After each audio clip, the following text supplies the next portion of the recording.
ओम शांति। मृत्यु के बाद आपका साथी कौन होता है? देखिए, इस दुनिया में जिसका जन्म हुआ है, कहते हैं जो आया है सो जाएगा जरूर। राजा रंक फकीर कोई भी हो, जिसने भी यहाँ पर जन्म लिया है उसको एक न एक दिन जाना पड़ता है। और जब जन्म लेते हैं तो कहते यहाँ के साथी तो बहुत होते हैं, लेकिन सब स्वार्थ भरे ही होते हैं। उसके बाद भी वो साथी यहीं तक के रहते हैं, लेकिन जिसकी मृत्यु हो जाती है, जो यहाँ से जाता है, तो उसके बाद फिर उसका साथी कौन होता है? देखिए, आपको मनुष्य की देह मिली, मनुष्य का शरीर इतना सुंदर मिला, उसके बाद भी अगर आपने सत्कर्म नहीं किया, भगवान का ध्यान नहीं किया, केवल लौकिक कार्यों में ही मगन रहे आप, तो अगला जन्म आपका कैसा हो सकता है कि आपको जितना अच्छा अभी पुष्ट सुंदर शरीर मिला है, इतना अच्छा शरीर अगली बार ना मिल पाए। शास्त्रों में कहा गया है कि दुर्लभ है ये मनुष्य का इतना अच्छा शरीर मिलना, और किसी भी क्षण आप जा सकते हो इस दुनिया से। कोई कभी भी किसी की मृत्यु हो सकती है, ये बात ध्यान में रखने की है।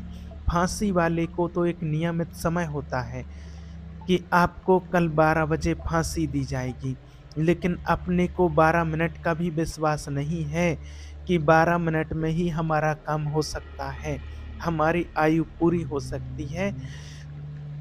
ये हमारा देह जो नाम है क्षण भंगुर का है, क्षण में नष्ट हो जाने वाली ये मनुष्य देह होती है। इसमें एक कार्य है जो महान है, प्रायः सब लोग उससे विमुख ही रहते हैं, सब उससे विमुख रहते हैं। देखो, जितने भी कार्य किए जाते हैं वो सारे काम सुख के लिए किए जाते हैं। हमारे अंदर एक मांग होती है कि हमें निरंतर सुख मिले, जो कभी हमें दुख का मुख ना देखना पड़े। सब हैं, आज जो भी कार्य कर रहे हैं सब सुख के लिए कर रहे हैं कि हमें कभी भी दुख ना देखना पड़े। हर व्यक्ति जो भी कार्य करते वो सुख के लिए ही करते हैं, और कभी हमें दुख का सामना ना करना पड़े। दुख कोई नहीं चाहता अपने जीवन में, लेकिन ना चाहते हुए भी दुख भोगना पड़ता है। ये दुख आ कहाँ से गया? ये हमारे कर्म के परिणामों से आता है। हम जो ईश्वर की श्रीमत के विरुद्ध या शास्त्रों की श्रीमत के विरुद्ध जो कार्य करते हैं, हम परमात्मा के अनुसार, परमात्मा की श्रीमत के अनुसार ना चल करके और हम अपने मनमाने आचरण करते हैं, वो मनमाने आचरण पाप कर्म बन गए, और वो पाप कर्म का परिणाम दुख होता है, पुण्य कर्म का परिणाम सुख होता है। हम करते हैं परमात्मा की श्रीमत के विरुद्ध आचरण, हम भगवान की श्रीमत पर नहीं चलते, उसके विरुद्ध आचरण करते हैं, तो हमें सुख कहाँ से मिल सकता है? इसलिए मनुष्य देह में बहुत सावधान होकर के हमें ईश्वरीय अर्थ कर्म करना चाहिए। हमेशा शुभ कर्म करना चाहिए। जो शुभ कर्म होते हैं वो पुण्य कर्म होते हैं। कुछ कुछ हम कार्य करते हैं लेकिन समझ नहीं पाते हैं कि क्या कर रहे हैं, इसलिए कर्म बंधनों से मुक्त होने के लिए ही हमें ये देह मिली हुई है। इसलिए सबको सावधान होकर के जो भी कर्म करें, हमें परमात्मा की श्रीमत के अनुसार ही करना है। हमेशा दूसरों के उपकार करने की भावना से ही कर्म करना है, और वो कर्म हम ईश्वर को समर्पित कर दें। जो कर्म ईश्वर को समर्पित कर दिया जाता है वो मंगलमय हो जाता है। जैसे अग्नि में आप चंदन डालो या कुछ भी डालो, अग्नि अपना स्वरूप प्रदान उसको कर देती है।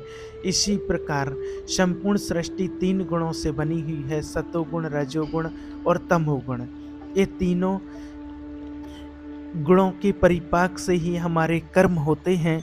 कभी हमारा मन बहुत शांत और अच्छा चिंतन करता है, कभी मन गलत भोगों का चिंतन करता है, कभी मन गुस्सा, आलस, प्रमाद, हिंसात्मक वृत्ति धारण करता है।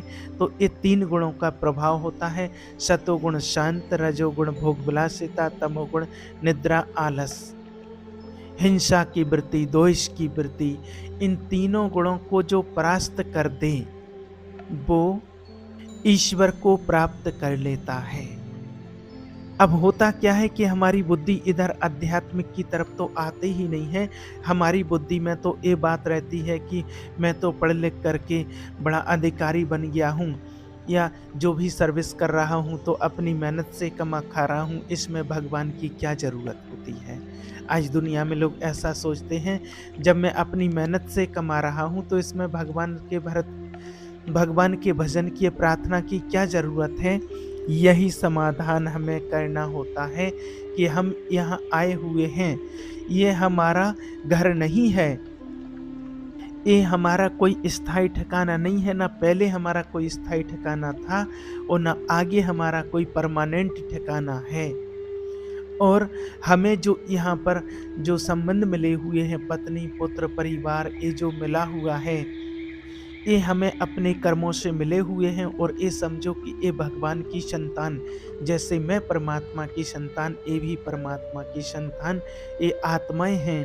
ये जो पत्नी का शरीर है, पुत्र का जो शरीर है, ये जो धारण किए हुए हैं, इनके अंदर परमात्मा का अंश वो आत्मा है।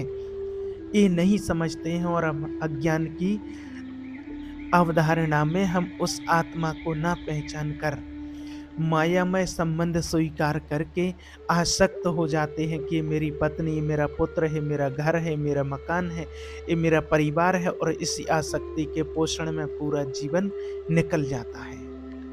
अंतिम परिणाम में हाथ कुछ नहीं लगता है। शरीर छूटने का जब समय आए तो आपने 50 वर्ष में जितनी धन संपत्ति कमाई है, उस संपत्ति को दे करके अगर 1 सेकंड भी और समय बढ़ाना चाहें आप, तो नहीं बढ़ेगा और ना बढ़ सकता है। इतना कीमती जो आप 50 वर्षों आपने भोगों में होकर के नाना प्रकार की क्रियाएं करके नाना प्रकार की संपत्ति एकत्रित की, लेकिन जब आप यहाँ से जाओगे तो कुछ भी नहीं आपके साथ जाएगा। तो कितना बड़ा घाटा हुआ। हम ऐसे मृत्यु लोक में आए कि यहाँ चाहे जितना बढ़िया मकान बना लो, चाहे जितनी महंगी गाड़ी खरीद लो, चाहे जितना बड़ा पद प्रतिष्ठा यश कीर्ति, लेकिन जहाँ शरीर छूटा तो सब कुछ छूट जाता है, कुछ भी आपके साथ नहीं जाता है। अगर आपने भगवान का ध्यान किया है, ईश्वर की आराधना की है, तो आपकी उन्नति को कोई नहीं रोक सकता है।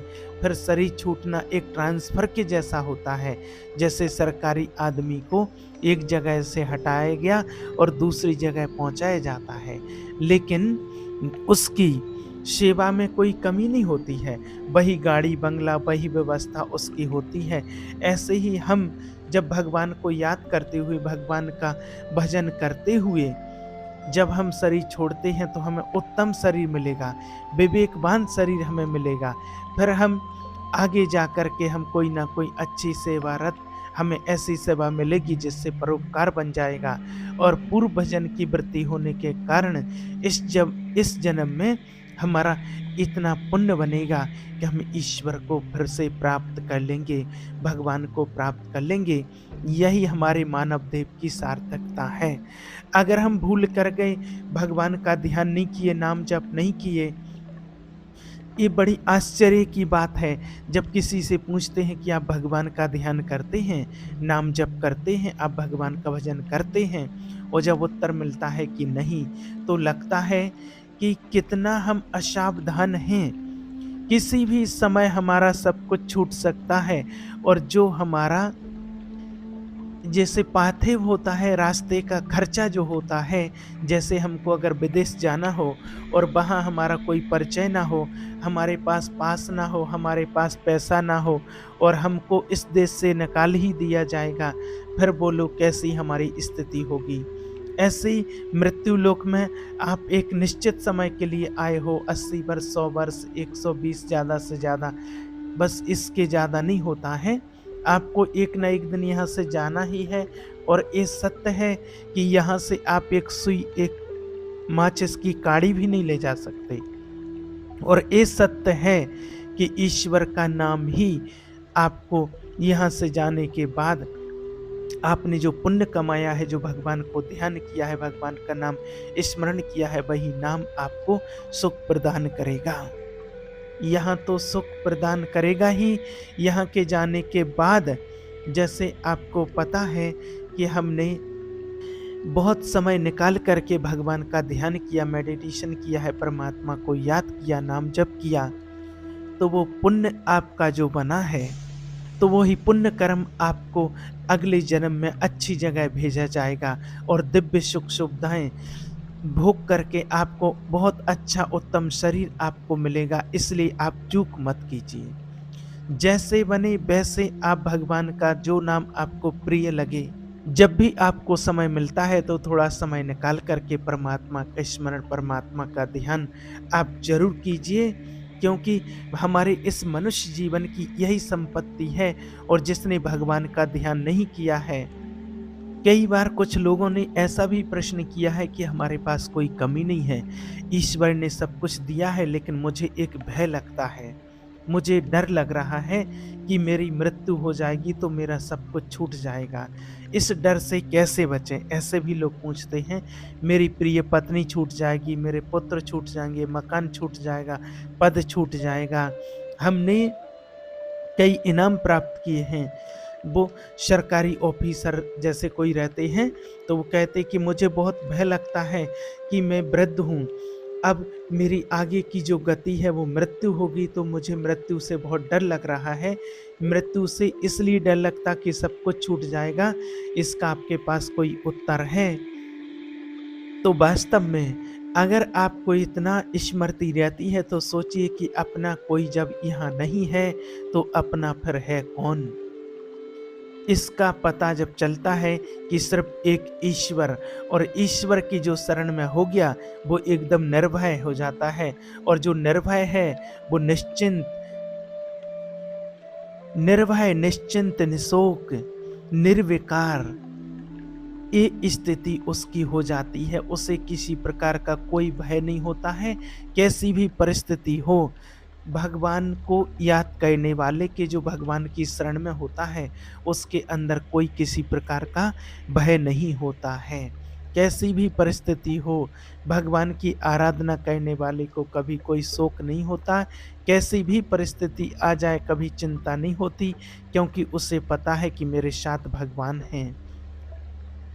एक महान संत हुए हैं श्री सीताराम जी महाराज, बड़े सिद्ध महापुरुष हुए हैं। उन्होंने कहा है कि भगवान का ध्यान परम तीर्थ है, भगवान का नाम परम तीर्थ है। अगर आप भगवान का ध्यान करते हैं, भगवान को याद करते हैं, उनका नाम स्मरण करते हैं, तो आप घर में बैठे अगर भगवान का ध्यान स्मरण करते हैं और आप किसी भी तीर्थ पर नहीं गए हैं, तो आपको कहीं जाने की ज़रूरत नहीं है। गंगा, यमुना, प्रयागराज, काशी, गोदावरी, जितने भी तीर्थ अपने भारत देश में हैं, उन सब तीर्थों को जो पवित्रता प्राप्त हुई है, पापी पुरुष के पाप नाश करके उनको जो पवित्रता प्राप्त हुई है वो भगवान के ध्यान से प्राप्त हुई है, वो भगवान के स्मरण से। और भगवान के नाम में इतनी पवित्रता विराजमान है जो तीर्थों में भी नहीं है। इसलिए महान संत हुए हैं, वो कह रहे हैं कि नाम ही परम शुद्धि है, भगवान का ध्यान ही परम शुद्धि है। अगर आपको अपने पापों को नाश करके और परम पवित्र पवित्रमय जीवन व्यतीत करना है, तो किसी तीर्थ जाओ या ना जाओ, आप न घर बैठे कुछ मिनट भगवान का ध्यान जरूर करो, भगवान का नाम जप करो। देखिए, जब हमारा शरीर छूटेगा, ये पक्का है कि एक न एक दिन एक समय यहाँ से जाना सभी को है। ये इंसान यहाँ भूला हुआ है कि मुझे यहाँ से जाना नहीं है। नहीं, जाना सभी को है। रहे ना रावण सम अभिमानी, हिरण्यकश्यप सब वरदानी। यहाँ बड़े बड़े तपस्वी, योगी, यति सबको मरना पड़ा है, मरना ही पड़ेगा, यहाँ से जाना ही पड़ेगा। इसका नाम मृत्यु लोक है, एक काल का कसाई बाड़ा है, सबको यहाँ से जाना पड़ेगा। सबके ऊपर ग्रासा चलेगा। हाँ, सबके ग्रासा चलना सबके लिए अलग अलग विधान है। किसी का दिल हार्ट फेल हो गया, किसी की किडनी फेल हो गई, किसी का एक्सीडेंट हो गया, किसी को कुछ बीमारी हो गई, ये निमित्त बनता है, लेकिन यहाँ से जाना सबको पड़ता है। अगर चित्रगुप्त यमराज के खाते में आपका पुण्य कर्म जमा है कि आपने भगवान का ध्यान किया है, आपने भगवान का नाम जप किया है, तो फिर आपको नरक की सज़ा नहीं भोगनी पड़ेगी। इसलिए बार-बार आपसे यही कहते हैं कि 24 घंटे में कम से कम 24 मिनट भगवान को दे दो।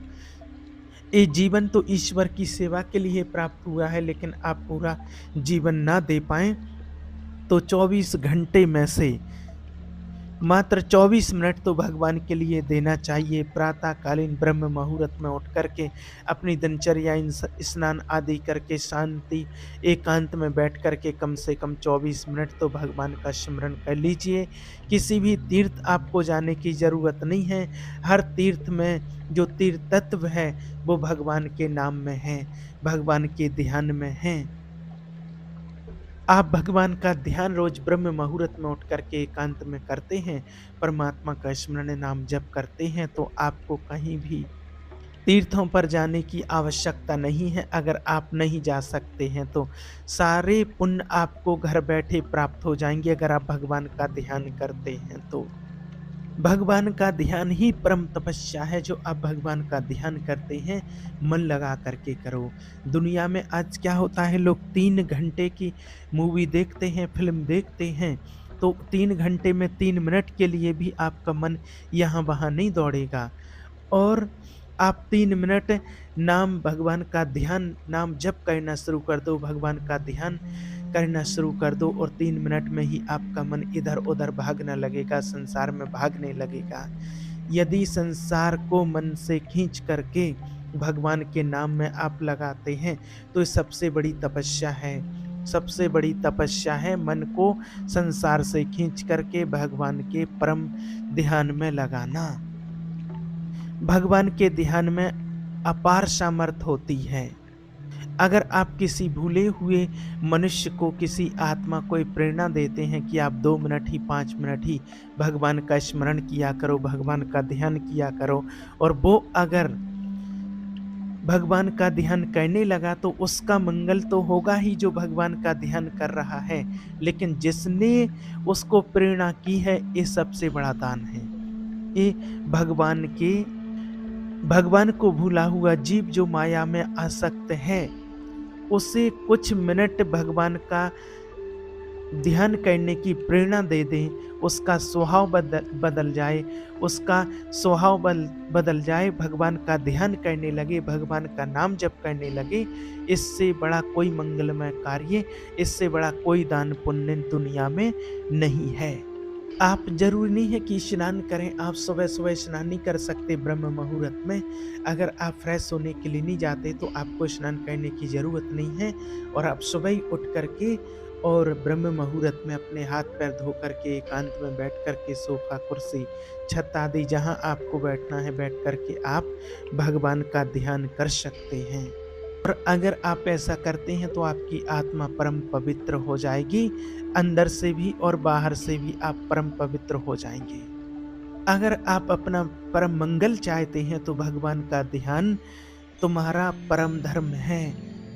जैसे अपने परिवार का पोषण करना, उनका ध्यान रखना, उनकी ज़रूरतों को पूरा करना, उनकी सेवा करना, ये धर्म है, तो ये परम धर्म है आपका भगवान का ध्यान करना। अवश्य नाम जप करना चाहिए, इसके बिना आपका जीवन सार्थक और सफल नहीं हो सकता है। हर जीव भगवान से गर्भ में वादा करके आता है, एक बार मुझे माँ के गर्भ रूपी इस नरक से बाहर कर दो। हे प्रभु, मैं ऐसा वचन करूँगा कि दोबारा से मुझे कोई ऐसा कष्ट ना भोगना पड़े।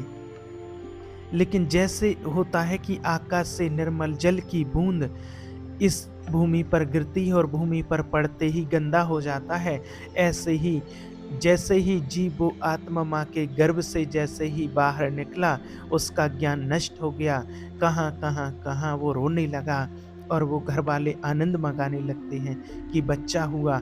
हम फिर भूल गए, जैसे जैसे बड़े होते गए, सयाने होते गए, माया के संबंधों को सत्य मानते, ये मेरा माँ, ये मेरी पिता, ये मेरे रिश्ते, ये मेरे सभी संबंधी हैं, और हम भूल गए कि आए थे हम भगवान का ध्यान करने के लिए, भगवान का ध्यान करने के लिए। इसलिए परम धर्म है हमारा भगवान का ध्यान करना, परम धन है भगवान का नाम। जब आप यहाँ से शरीर छोड़ेंगे तो यहाँ से एक फूटी कौड़ी एक सिक्का भी आपके साथ नहीं जाएगा। केवल भगवान का ध्यान, आपके पुण्य कर्म जो आपने अपने जीवन में किए हैं, सिर्फ़ वो आपके साथ में जाएगा। बाकी आप यहाँ कितना भी कमा लो, कुछ भी कर लो, वो सब कुछ सारी चीज़ें आपको यहीं पर छोड़कर जानी पड़ेंगी। और ये हर किसी को पता है, सभी जानते हैं कि यहाँ हमें सब कुछ छोड़ कर के जाना है। जो पुण्य कर्म कमाया है, सिर्फ़ वो ही आपके साथ जाएगा। इसलिए हमेशा ध्यान रहे, सब कुछ छूट जाए, सारी क्रियाएँ छूट जाएँ, लेकिन भगवान का ध्यान करना कभी नहीं छूटना चाहिए। आपका लौकिक कार्य कोई भी छूट जाए, लेकिन नियम होना चाहिए कि जैसे रोज़ भोजन आवश्यक है, ऐसे परमात्मा का ध्यान भी हमें अति आवश्यक है। रोज़ भगवान का ध्यान और ज्ञान सुनना अति आवश्यक है। यही हमारे साथ में जाता है। ओम शांति।